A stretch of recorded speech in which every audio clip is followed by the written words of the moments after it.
कोण म्हणतो देणार नाही, कोण म्हणतो देणार नाही, आमच्या मागण्या मान्य करा, आमच्या मागण्या मान्य करा, आम्हाला 5 लाख रुपये, आम्हाला 5 लाख रुपये, 5 लाख रुपये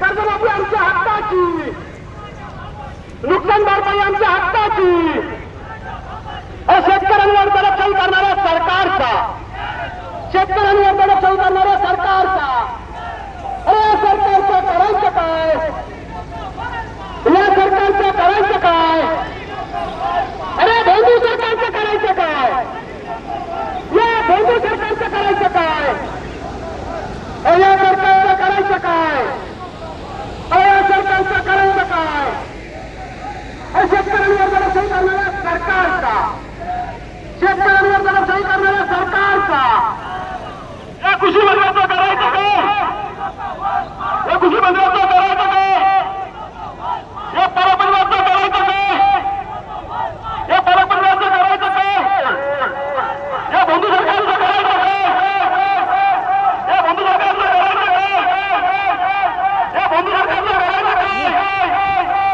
जय जय जय जय जय भवानी, जय जय जय जय जय भवानी, जय जय जय जय जय भवानी,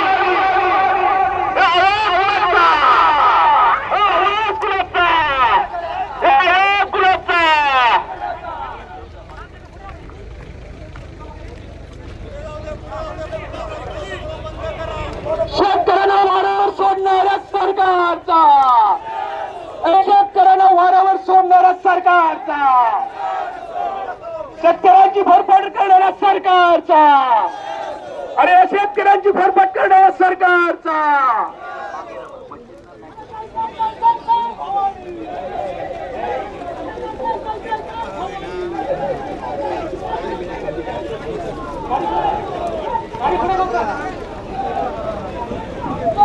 आंदोलनकर्ते होते, त्यांच्या काही मागण्या होत्या आणि सगळ्यात महत्त्वाची त्यांची मागणी होती की आंबा आणि काजू याचं जे या सीझनमध्ये जे नुकसान झाले त्याचे नुकसान भरपाईच्या बाबत, तर त्याबाबत आम्ही त्यांना आश्वस्त केले. कारण 17 मार्च 2026 रोजी माननीय मुख्यमंत्री महोदय यांच्या अध्यक्षतेखाली एक मीटिंग झाली होती कोकणातील सर्व लोकप्रतिनिधींची.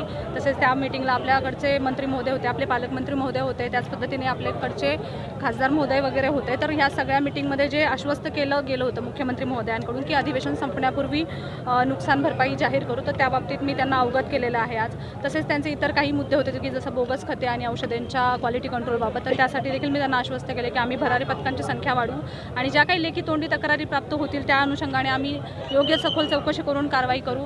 त्यानंतर त्यांच्या काही अशा मागण्या होत्या की गिरिये येथील संशोधन केंद्राची उभारणी, त्याबाबत देखील आम्ही शासनाला ऑलरेडी प्रस्ताव पाठवला आहे, त्यासाठी आम्ही पाठपुरावा करू. हमी भावाच्या बाबतीतलं त्यांचं मागणी होती, तर ती देखील शासन स्तरावरतीचा विषय आहे, तो देखील आम्ही शासनाला आमचं म्हणणं मांडलेलं आहे, त्यानुसार त्याचा पाठपुरावा करू. काही विषय त्यांनी नवीन आमच्यासमोर आणलेले आहेत, जसं की सावकारीचा विषय होता, तर त्याबाबतीत आमचं सहकार विभाग म्हणजे जिल्ह्याचं सहकार उपनिबंधक असतील किंवा वाशी मार्केटचा विषय असेल, म्हणजे सहकार आणि पणन या दोन्ही विभागांना सोबत घेऊन आम्ही त्या अनुषंगाने देखील कारवाई करू असं आम्ही त्यांना आश्वासन दिलेलं आहे. 2 दिवसाची मुदत त्यांनी दिली आहे, नाहीतर मंत्रालयाला धडक देणार असं त्यांनी म्हटलंय किंवा वर्षभंगाला धडक देणार असं म्हटलंय. काय निर्णय होईल, काय वाटतं याबाबत?